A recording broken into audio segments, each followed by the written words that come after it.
Hello and welcome back to this DN log. This is the second episode where I'm going to start preparing for session 2. I'm running Hot Springs Island for a group of 6 players. And so we're going to start off by doing a sort of retrospective of session 1. Overall, I think it went well. There were a few problems. Let's just go through that real quick. I don't think it'll take very long, but it'll kind of inform some things that I plan to do as I go forward. So I started them off on the Wave Humper as I planned. Gave them this encounter with Dwarven pirates right away. I did decide just before the session to change the name from the Cherry Ferry, which is a terrible boat name, to the Merry Cherry, which is a probably equally terrible boat name. But I felt like it was just a little bit better. It doesn't really matter because I don't think they ever learned the boat name, but yeah. That's so I have some time to maybe come up with something better. Overall, that encounter went more or less as planned. They were following the boat for a while, and then they saw it one morning. They saw it smoking, or what they thought was it smoking off ahead of them. As they approached, it turned out that it was a second boat, which was a Martel Company patrol, which was smoking, and the Dwarven pirates had attacked the patrol boat, or at least won the battle. We did the cannon exchange. The pirates had more cannons, but the players had some pretty good rolls here, so they ended up... Each boat came about equally close to sinking, which was very close. I think the Wave Humper got away with about 25 hit points. Maybe less than that, out of a total of 300. They were hitting a lot more than I thought they were going to, and it was pumping out a lot more damage than I thought it was going to. And overall, I didn't really like the way the mechanics for sea battles felt, although I more or less used what was in the DMG and made up some rules on the spot, so it's not too surprising. I think if we ever get to a point in the campaign where I think there's going to be a lot more naval battles, I think I will look for a better system or some better rules or something. So yeah, that encounter was fine. They went on to Swordfish Bay, where things went more or less as expected. They did spend a lot more session time and in-game time in Swordfish Bay than I expected. I guess they did only spend a few days there in game time. But most of the session was Swordfish Bay. Overall, Swordfish Bay went about as expected. They had some bad rolls in Swordfish Bay, so I gave them some of the rumors out of the rumor table in the Hot Springs Island book, which when they managed to get a few good rolls, but they weren't able to figure out exactly how to get to Hot Springs Island, so they didn't learn that it was in this bubble that kind of made the island invisible. They had a series of bad rolls when they were trying to investigate that. Although they probably got a few hints. They learned that, the crews of the ships that go there are put below decks, except for a few key people as they're going towards the island. And then they also learned a patrol route, which is much bigger than I think they were thinking the island was. So that should have been a hint as to its size. Only one of them learned why Jeremy Rand wasn't accepting elves, and he has yet to share that with the party. That was Dick, the conspiracy theorist. So I don't know when he'll share that information with the party, but he definitely knows that elves seem to put parties at danger. They eventually did decide to go to Hot Springs Island anyway, of course, and so we come to... I had planned this encounter where they would run into a patrol, and the patrol would kind of try to cut them off with a longboat or something, and the longboat would disappear. This was supposed to be another hint that there was this bubble that made the island invisible.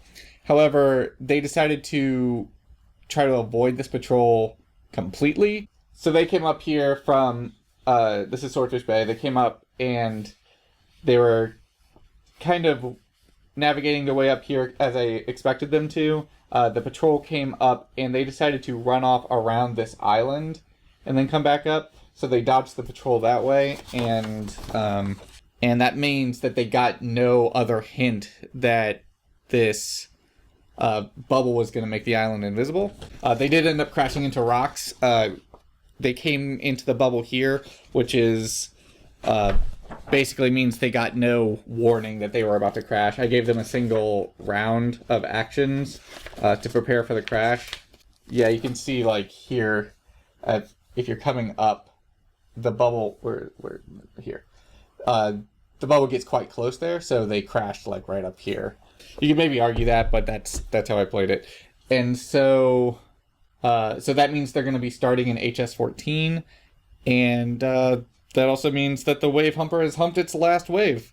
They've lost their boat. They have currently lost some items, and so I expect them to do some salvage probably in the next session.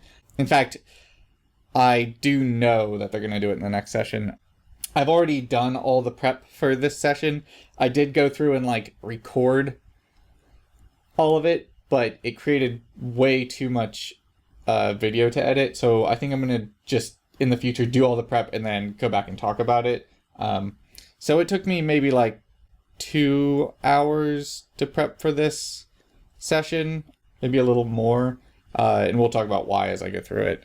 And a lot of that prep also is starting to prepare me for future sessions, but we'll get into that in a little bit. So that went well. More or less, it went as expected. I kind of gave them like a series of rolls to like avoid damage and rocks and being crushed or like falling off the boat or keeping their footing. I didn't really like the way that felt. I don't really like the way skill checks feel in 5th edition. So there's this other approach where you do these things that are like more like cinematic scenes. I think the way it works is like maybe you make them do a total of 6 rolls, and if they get more than 3 successes, whatever that means, then the scene goes well for them. Otherwise, it goes poorly. So I think I wish I would have done it that way. I've never used that method. There's a video on this method by Matt Colville. I'll put a link to that in the description. It's really useful, but I still haven't used it. And so then they got up off the boat. Basically, they were able to save one of their crew members. So basically, they have 1 red shirt.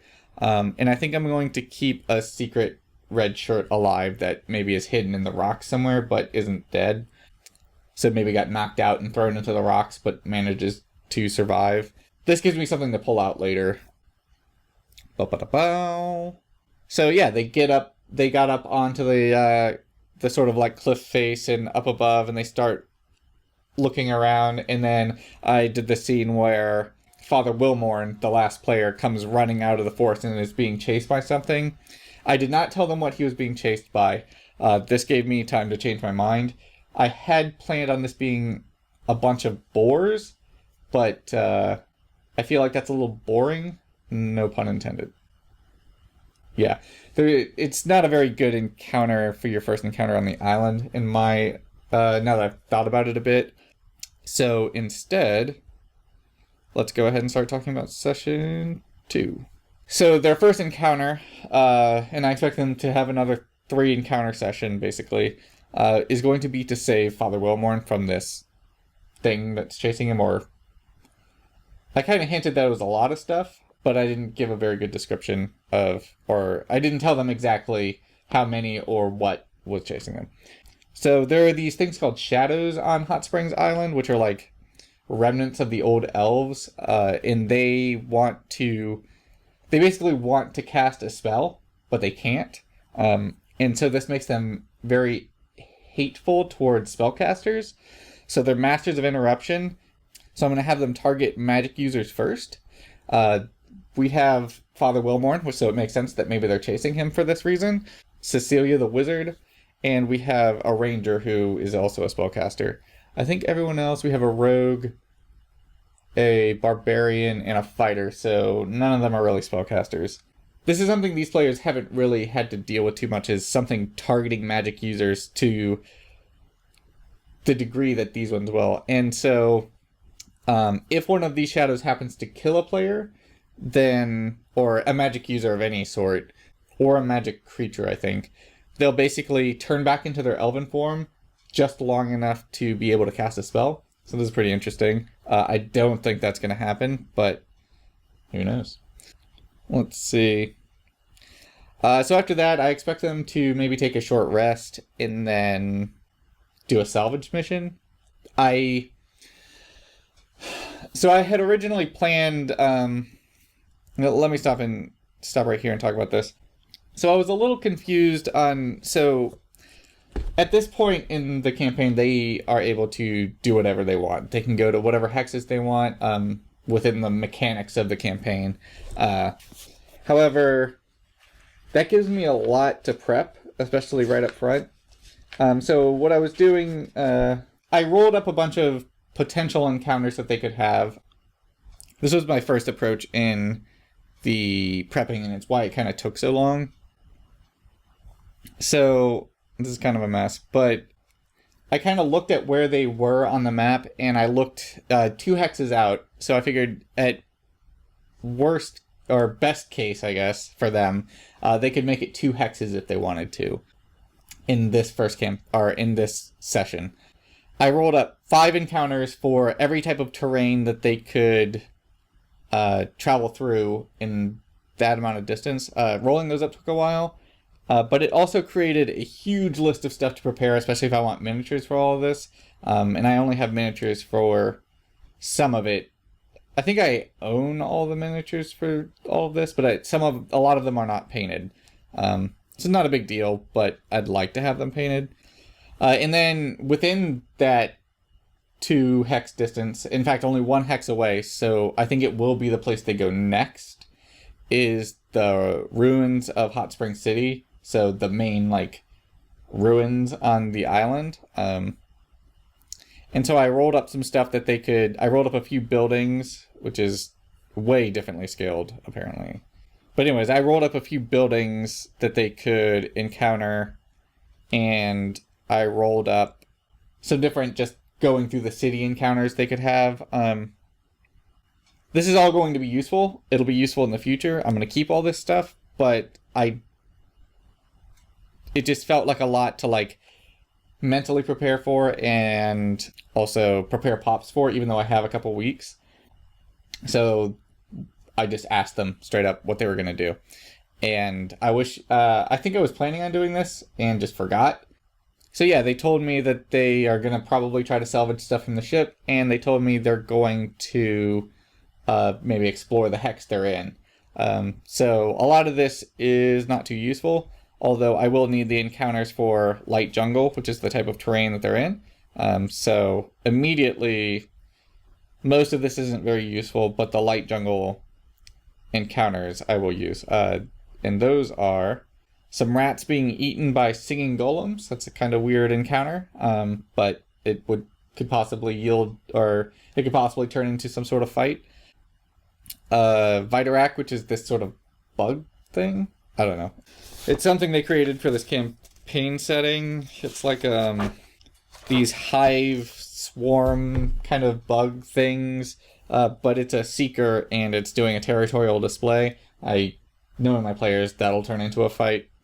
There's some Earth Imps mating, which is a weird thing to roll, but I don't think that'll turn into a fight, but you can get information out of Earth Imps, and they're basically one of the factions. All the elementals are kind of a faction. And so Earth Imps, they might be able to learn some stuff from...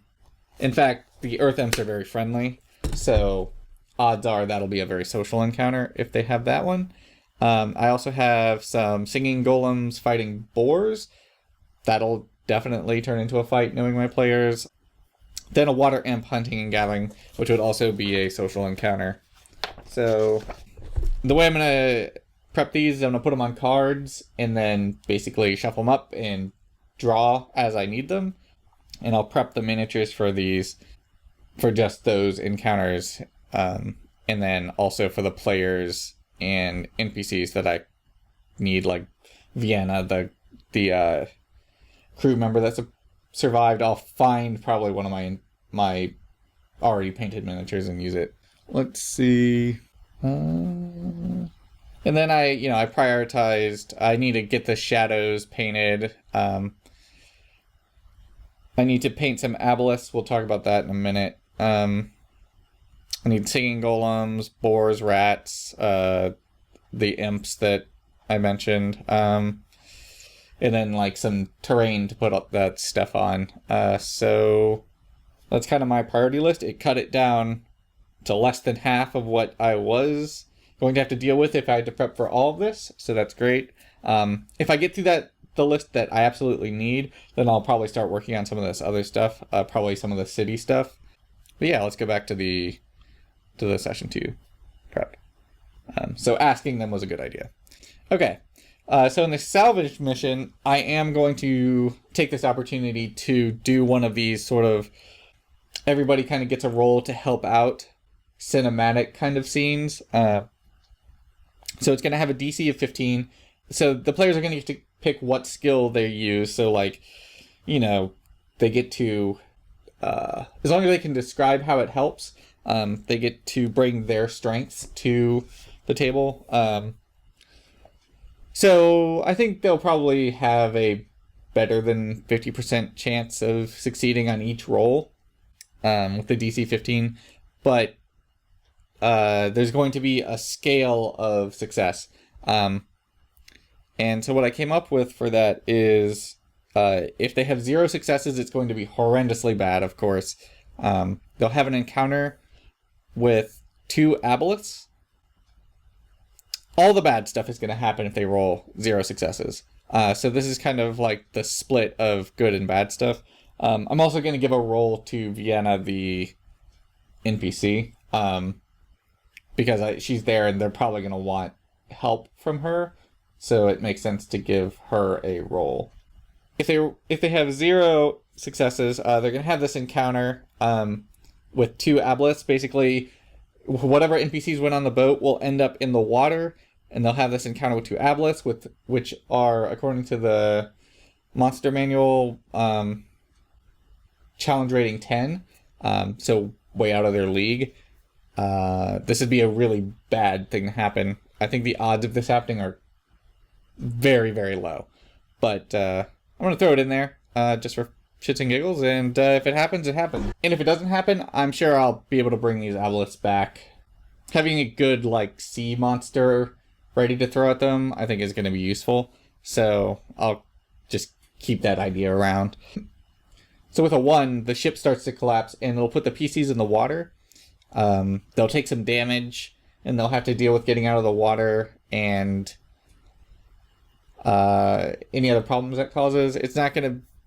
It's nowhere near as bad as 0 successes, but it's still going to be pretty bad. Because they'll also lose all their gear, and by that I mean not their weapons and stuff, but the packs and stuff they were trying to salvage from the boat. They'll lose all their rations, which are in the packs. So if they have 2 successes, they'll lose basically everything in their packs. 2 or fewer. If they have 3 or fewer, they'll lose all their rations in their packs, but they'll get to keep the gear. The idea being they probably got wet or soggy, maybe while they were salvaging, and be soggy and falling apart, and probably, I assume they're dried food rations. So it's you have to eat it right then or it's useless. With a 4, they just get all their gear back with 4 successes. With 5, they get all their gear plus they get half the ship's cache of gold, which is going to be 474. I just came with a number. With a 6, they'll get all of that. Well, they'll get the entire cache plus their gear, of course. And then with a 7, they get extra rations. They'd be able to raid the ship's pantry or something and find extra rations. That's also extremely unlikely. They should get between a 2 and a 5. So yeah, that'll be a fun little, it's not a social encounter per se, but it's a little cinematic encounter. And I'll read through the DMG a bit more on how those are run, and I'll probably review that video I mentioned from Matt Colville. Okay, so after that, I think they're going to explore the hex that they're in. I'm going to give them, they can see the lagoon from where they are, so I'm going to give them that for free. They won't need to do another encounter to get there, but I think they're definitely going to want to go to the lagoon. Unfortunately for them, there really isn't much at the lagoon right now, and when there is something at the lagoon, according to the book anyways, it's not anything good. Basically, every few years, this giant crab god spits out a bunch of these baby crabs that rush all over the island in just like this crazy rampage, and then the crab god has to like eat her babies, and like things are eating the crabs and the crabs are eating things, and it's this whole psychotic thing. That'll probably happen at some point in the campaign, but not right now. Although it's tempting, but I think I'm going to spare them that. I think I kind of want to drop some hints about it before it happens. But they will find, you can like find like flakes of golden shells, because the crabs are all golden. And they're also going to find hints of these temporary encampments where somebody has been coming to this lagoon maybe regularly. In fact, Father Wilmorn knows that there's this boat of dwarven pirates, which they encountered in session 1. The player knows that, but the character doesn't know it's the same pirates. But anyways, those pirates have been regularly coming, anchoring around Crabmouth Lagoon, and then doing raids.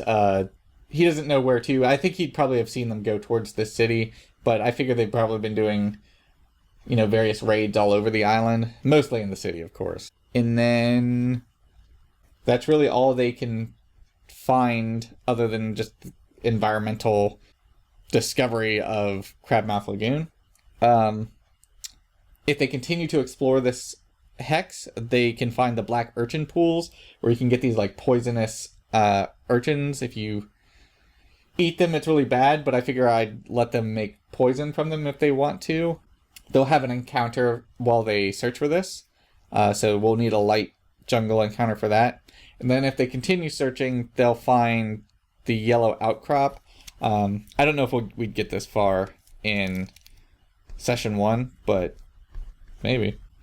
So that would be another light jungle encounter. And the yellow outcrop, I think, is just a place to get some sort of resources you can trade. So it'd be good for them to find it, although they don't necessarily have an immediate use for it. But yeah, that's kind of my prep for session 2.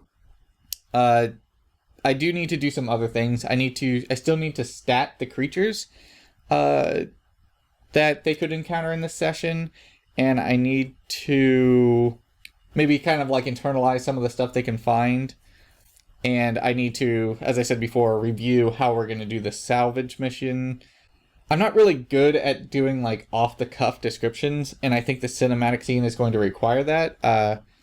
So I don't really know how to get better at that without just trying it a bunch of times. In fact, I'm not very good at descriptions in general. I have no idea how to get better at descriptions. So that's something I'm kind of trying to figure out. But I figure you probably just get better with practice. Yeah, I think that's pretty good. So what I'm going to do is, this is going to be there'll be 2 videos before session 2. I'm going to put this video up, and then I'm going to work on the terrain and stuff that I need. I'm going to work on the terrain and miniatures that I need, and then as I finish the miniatures, or at least get them into a somewhat playable state, I will stat them. So anything that I don't get done, I just won't include in the deck of encounters they could have. I'll probably prioritize combat encounters, because I think a few of my players really like combat encounters, and they had this really social start. So that's the screaming golems, which I don't think are going to be too hard anyway. And then there's like some boars and stuff, and the shadows, of course. But then after that, I will start working on like the imps, and then going into things that I probably will need for session 3. And so I'll do a separate video that's focused more on that build and shows some of that stuff as I'm doing it. And that one I'll probably talk about the stats a little bit. But I'm going to just try and look around and see if I can find the stuff pre-statted to in a way that I really like. But I feel like that's a long shot. All right. So, yeah. I hope this is interesting. And if you have any comments or questions, let me know. Thanks for watching.